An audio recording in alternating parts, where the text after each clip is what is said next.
tentang Dayang Sumbi dan Sangkuriang ya.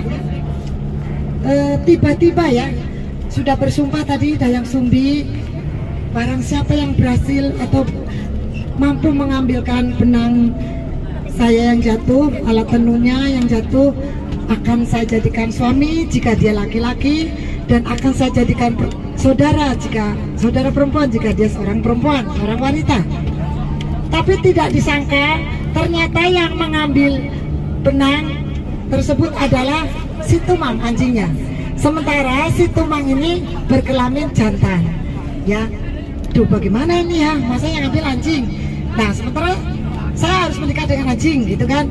Tapi karena Dayang Sumbi wanita yang konsisten, selalu pegang janji, maka dia akhirnya bersedialah menikah dengan si Tumang.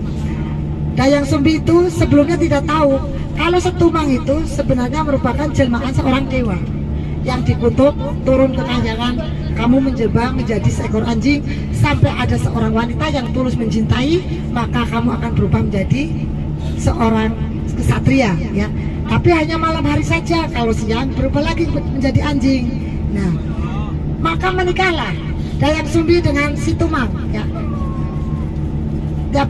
Setiap malam si Tumang ini berubah menjadi seorang pria yang gagah ya. Dari perkawinan tersebut hamillah Dayang Sumbi ya kan, sambil melahirkan, lahirlah seorang anak yang sangat gagah, yang sehat, yang kuat, diberi nama Sangkuriang. Nah, Sangkuriang. Tapi Sangkuriangnya nggak suka ngerokok loh. Nah, suatu hari Sangkuriang ini udah menjadi belum dewasa, sudah mulai beranjak ya sekitar usia 10-12 tahun begitulah ya. Nah, badannya masih skel gitu ya, gagah ya. Dayang Sumbi memerintahkan kepada Sangkuriang, tolong nah Sangkuriang anakku, carikan ibu hati seekor rusa. Ibu ingin memasak dan memakannya. Tanpa membantah, Sangkuriang berkata, oh baiklah Bu, siap. Nah, maka setelah bersedia mencari si Tumang, Sangkuriang bersama si Tumang, ditemani si Tumang pergi ke hutan untuk berburu ya. Di dalam hutan memang si Sangkuriang ini melihat seekor rusa. Sangkuriang memerintahkan kepada si Tumang untuk mengejar rusa itu. Tumang, itu ada rusa, kejar kau, kejarlah sana. Tumangnya diam aja, jogrok di situ, gitu ya. Ayo, nggak mau Tumangnya, nggak tahu kenapa tuh kok nggak seperti biasanya di situ. Tumang nggak mau mengejar rusa karena sudah berkali-kali diperintah dan si Tumang tetap kekeh nggak mau mengejar. Akhirnya jengkel ya. Nah, di dalam kejengkelannya ini si Sangkuriang ini mengancam si Tumang menggunakan panah. Kalau kamu tidak mau mengejar rusa itu, kamulah yang akan saya bunuh, kamu yang akan saya ambil hatinya, gitu ya. Si Tumang tetap nggak mau. Akhirnya karena marah, si Tumang dipanah. Nah, dipanah, meninggal, ya, meninggallah, matilah si Tumang ya. Kemudian karena sudah meninggal, udahlah jengkel ngambil hatinya si Tumang, dibawa pulang ya. Bu, ini Bu hati rusanya, begitu. Ya, ibunya masak. Tapi kok pulang nggak sama si Tumang ya, gitu kan ibunya. Kemudian bertanyalah kepada Sangkuriang, Sangkuriang, Tumangnya kemana? Kok nggak ikut pulang? Si Sangkuriang ini agak takut, tapi gimana, nggak jujur juga salah gitu ya.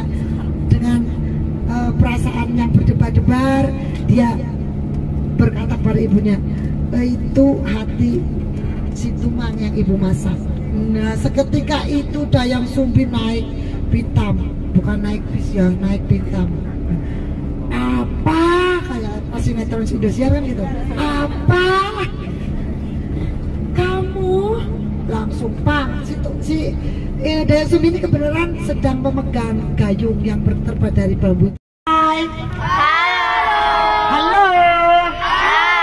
Masih semangat? Masih. Ya,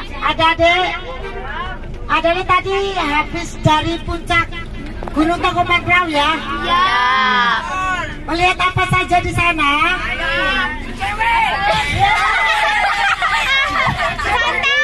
Banyak ya? Nah, tadi yang adik lihat atau temui di Gunung Tangkuban Perahu nanti akan saya jadikan kuis. Jadi kalau tadi yang benar-benar mencermati tentu bisa menjawab kuis dari saya. Tapi sebelum saya memberikan kuis, biar semangat ya, kita lanjutkan tadi tentang cerita Sangkuriang dan Dayang Sumbi ya. Oke. Oke. Sampai di mana ya? Ada masih ingat ceritanya? Sampai Sangkuriang masuk ke hutan. Iya. Kemudian dia yang sudah dewasa ya bertemu dengan makhluk-makhluk yang ya makhluk goib yang hanya keluar di malam hari kalau siang tidur. Kemudian suatu hari lanjut ya, Sangkuriang mengembara ya, sampailah dia di desa di mana dia pernah tinggal ya, dan disitulah dia bertemu dengan Dayang Sumbi. Karena Dayang Sumbi ini selain diberi kelebihan paras yang cantik juga awet muda ya. Jadi sampai usia bertambah tua tapi mukanya tetap muda, penampilannya tetap muda gitu. Iya, kayaknya cari Bu Asih. Ya. Kemudian bertemulah ya Dayang Sumbi dengan Sangkuriang. Sangkuriang ganteng ya, gagah, Dayang Sumbi cantik, otomatis ya jatuh cintalah ya mereka berdua. Singkat cerita, wis ya tembak-tembakan. Kamu mau nggak jadi paket carian gitu? Udah selesai. Oh ya kan. Suatu hari Dayang Sumbi akan memakaikan ikat kepala di kepala Sangkuriang. Ketika kan otomatis itu kepala dan rambut ya, rambutnya tersimpan buka gitu loh. Dia terkejut dengan luka di kepalanya Sangkuriang ini.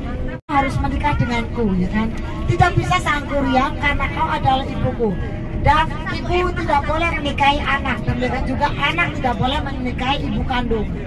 Tidak, kau pasti berbohong, kau adalah ibuku. Pokoknya adu terus, orang belum kalah.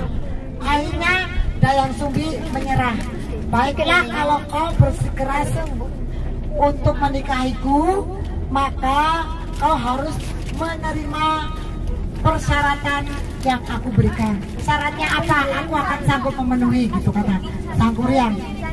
Syaratnya aku ingin mengarungi danau dan menggunakan kapal, menggunakan perahu gitu. Oh bagus, saya sanggup, tapi satu malam loh waktunya gitu. Oh kecil, kata si Sangkuriang. Baik, kalau begitu mulai sekarang kamu kerjakan ya. Dalam semalam Sangkuriang harus bisa mengerjakan perahu sekaligus membuat danau. Dikiranya ini Sangkuriang tidak akan sanggup menurut Dayang Sumbi. Dayang Sumbi tidak tahu kalau Sangkuriang itu punya anak buah ya, punya budak gitu. Mereka adalah makhluk-makhluk goib yang ada di dalam hutan. Sangkuriang memerintahkan mereka untuk bantulah aku untuk membuat danau dan perahu dalam satu malam agar aku bisa menikahi Dayang Sumbi. Siap paduka gitu. Maka dikerjakanlah tato hanya semalam kan. Dayang Sumbi di pondokannya itu bisa jalan ke sana kemari kayak setrikaan loh, maju mundur sambil gelisah. Aduh, kayaknya kok Sangkuriang bisa nih. Tidak boleh terjadi pernikahan ibu dan anak. Kemudian Dayang Sumbi ini punya akal licik ya. Oh gini aja, itu kan si Sang Kuryang dibantu oleh manuk-manuk dari alam lain yang tidak akan keluar kalau siang hari. Jadi Dayang Sumbi memerintahkan penduduk di sekelilingnya, tetangga-tetangganya begitu, untuk membakar jerami, kemudian memukul-mukul lesung, kemudian mengibas-ibaskan selendang. Jadi walaupun itu masih tengah malam, seolah-olah fajar sudah menyingsing di ufuk timur begitu, karena cahaya dari bakaran jerami itu kan